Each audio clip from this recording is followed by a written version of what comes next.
पूजा पांडे। आप देख रहे हैं मेट्रो दिनांक टीवी न्यूज। आइए देखते हैं आज की खास खबर। भाजपा के 4 राज्यों में भारी बहुमत के बीच हुई जीत का जश्न मुंबई महाराष्ट्र में मनाया गया। भाजपा 4 राज्यों में सत्ता आने से भाजपा ने मुंबई सहित महाराष्ट्र के कोने कोने के अलावा वार्ड स्तर तक में पार्टी के कार्यकर्ता पदाधिकारियों ने बड़े ही धूमधाम से भाजपा नेताओं के साथ मिलकर बांटी मिठाइयां, बजाए नगाड़े। कार्यकर्ताओं ने दीपावली मनाते हुए फोड़े पटाखे और होली के पहले मनाई गई होली और दीपावली। आइए हम देखते हैं मेट्रो दिनांक टीवी न्यूज पर वार्ड क्रमांक 43 के नगर सेवक व मुंबई मनपा भाजपा गठ के नेता विनोद मिश्रा ने 4 राज्यों में भारी जीत पर क्या कुछ कहा। मिश्रा साहब, जिस तरह से भारतवर्ष में 5 राज्यों में चुनाव हुआ, जिसमें कई राज्यों में आपकी जीत हुई, तो कौन से राज्य में आपकी जीत हुई और कितने उसका जो श्रेय जाता है तो किसको जाता है, इसके बारे में आपका क्या कहना है? 5 राज्यों में चुनाव था। पंजाब को छोड़ करके उत्तर प्रदेश, गोवा, मणिपुर और उत्तराखंड 4 जगह भारतीय जनता पार्टी की सरकार आई है। ये पूरा का पूरा श्रेय देश के प्रधानमंत्री माननीय नरेंद्र मोदी जी को जाता है, जिन्होंने पूरे देश में जो विश्वास विकास के प्रति, सबके साथ और सबके साथ के साथ से जो विकास है, उसमें जो विश्वास निर्माण किया है, ये उस विश्वास की जीत है। और पूरा का पूरा श्रेय माननीय मोदी जी और पूरी उन जनता का है और लाखों करोड़ों कार्यकर्ताओं का है, जिन्होंने इस जीत के लिए अथक परिश्रम किया। तो जिस जनता ने माननीय मोदी जी के जो विकास का पुल है उन्होंने निर्माण किया, उस पर विश्वास करने का काम किया, उनकी जीत। मिश्रा जी, जैसा कि आप जानते हैं 35 वर्ष तक का ये रिकॉर्ड रहा है कि उत्तर प्रदेश में जो भी पार्टी अगर चुनाव जीत कर जाती थी तो दूसरी बार सरकार में नहीं आती थी। तो इस बार आपकी सरकार दूसरी बार आई थी, इसका मुख्य कारण क्या हो सकता है? माननीय नरेंद्र मोदी जी, माननीय योगी जी और कर्म पुरुष जो होता है, जो कर्म योगी होता है, एक कि खुद को कर खुदी से इतना बुलंद कि खुदा भी बंदे से पूछे तेरी रजा क्या है।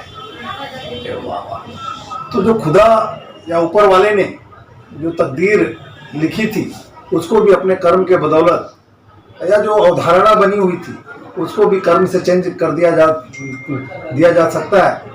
ये उत्तर प्रदेश में माननीय नरेंद्र मोदी जी और माननीय योगी जी के नेतृत्व में हुआ है और ये कोई आश्चर्य की बात नहीं है। ये बार-बार 5 साल नहीं, दोबारा नहीं, तिबारा नहीं, ये बार-बार होता रहेगा, क्योंकि जनता को एक राष्ट्रवाद के साथ साथ में विकास के साथ में राष्ट्रवाद का टेस्ट मिल गया है और पूरे देश में वही राजनीति चलेगी। तुष्टीकरण हो या राष्ट्रवाद के खिलाफ बोलने वाले लोग हो या परिवारवाद हो, अब कहीं न कहीं उस तरह की राजनीति का ये अंत है, उसका परिचायक है दिया। क्या आप मानते हैं कि जिस तरह से पहले परिवारवाद चलता था, जैसे कांग्रेस पार्टी में चलता था, समाजवादी पार्टी में, क्या इसका अंत होना निश्चित हो गया, ऐसा मानते हैं? एकदम तय है, क्योंकि जो तुष्टीकरण की राजनीति करेंगे, जो लोगों को घुमाने फिराने की बात करेंगे, लोक लुभावन वादे तो करेंगे लेकिन पूरे नहीं करेंगे, और परिवारवाद की जो राजनीति करने वाली पार्टी है, मुझे लगता है वो कहीं न कहीं पार्टी अब उनके दिन खत्म हो चुके हैं और देश की जनता ने उनको रिजेक्ट कर दिया और आगे जो बच्चे खुचे कहीं पे वो भी खत्म हो गए। 4 राज्यों को आप शुभेच्छा के साथ साथ महाराष्ट्र में आने वाला चुनाव है, तो इसका क्या संदेश 4 राज्यों के लोगों को देते हैं और महाराष्ट्र के राज्य में रहने वाले लोगों को क्या संदेश देना चाहते हैं हमारे चैनल के माध्यम से? पूरा देश इस समय माननीय मोदी जी का जो विश्वास और विकास के माध्यम से आगे बढ़ रहे हैं, उस पे लोगों ने मोहर लगाया है। देश से बाहर महाराष्ट्र नहीं है, महाराष्ट्र एक जागरूक प्रदेश है, यहाँ के लोग जागरूक है। राष्ट्र की कल्पना महाराष्ट्र के बगैर हो नहीं सकती है। तो महाराष्ट्र के लोग भी जब कभी भी चुनाव होगा चाहे राष्ट्रवादी कांग्रेस पार्टी, नाम तो राष्ट्रवादी है लेकिन दाऊद के साथ में खड़ी रहती है, दाऊद के साथ में व्यवहार करने वाले उनके मंत्री नवाब मलिक का इस्तीफा नहीं लेती है, सिर्फ इसलिए क्योंकि वो धर्म विशेष के हैं। वहीं पर सम्माननीय बाला साहब ठाकरे जी जो हमेशा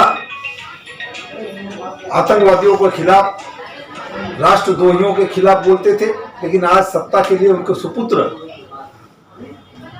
लाचार हैं नवाब मलिक के सामने, और वही कांग्रेस तो खत्म ही हो रही है। तीनों जन का जो अनैतिक गठबंधन है, मुझे लगता है कि जब कभी भी चुनाव होगा जनता महाराष्ट्र की इंतजार कर रही है और उनको उखाड़ के फेंक। लास्ट क्वेश्चन मेरा है, कल इतनी बड़ी संख्या में आप लोग बस भर के पूरे महाराष्ट्र मुंबई के कोने कोने से आजाद मैदान में आप गए थे, वो क्या सोच के गए थे, क्या संदेश लोगों को देना चाहते और क्या वजह है कितनी बड़ी संख्या में, इसके बारे में क्या? विषय सिंपल सा है कि 93 के बम ब्लास्ट में जिसने बम प्लांट किया, जिसने बम की ट्रेनिंग लिया, जिसने स्कूटर में बम लगाया और मुंबई में 12 जगह बम ब्लास्ट किया 1.5 घंटे के अंदर, और उसमें जो दूसरा बम ब्लास्ट हुआ सेना भवन के सामने हुआ, जो हिंदू हृदय सम्राट बाला साहब ठाकरे की तपोभूमि है वहां पे ब्लास्ट किया, उस आतंकवादी से जमीन का व्यवहार राष्ट्रवादी या महाविकास आघाड़ी सरकार के मंत्री कौड़ियों के भाव में खरीदे, व्हाइट में कम दिखाया गया। आशंका है कि बड़े पैमाने पे कैश का ट्रांजैक्शन हुआ, पैसा दाऊद की बहन जो हसीना पारकर थी उनके माध्यम से लोगों तक पहुंचाया गया। कहीं न कहीं इसमें टेरर फंडिंग की आशंका है, क्योंकि उसके बाद मुंबई में 3-4 बम ब्लास्ट हुए। 93 के बम ब्लास्ट में 268 लोग मरे, हजारों लोग घायल हुए, लोगों के चिथड़े उड़ गए थे। लेकिन जब उनको अरेस्ट किए तो भारतीय जनता पार्टी ने नवाब मलिक के पुतले जलाए, उसके बाद पूरे प्रदेश में का पूरे देश में आंदोलन हुए, और उम्मीद थी, क्योंकि राष्ट्रवादी कांग्रेस और कांग्रेस तो उम्मीद नहीं थी, लेकिन एक उम्मीद थी कि बाला साहब ठाकरे जी के सुपुत्र मुख्यमंत्री हैं, महाराष्ट्र की कमान उनके हाथ में है, नवाब मलिक को लात मार के निकालेंगे सरकार से, लेकिन नहीं हो सका।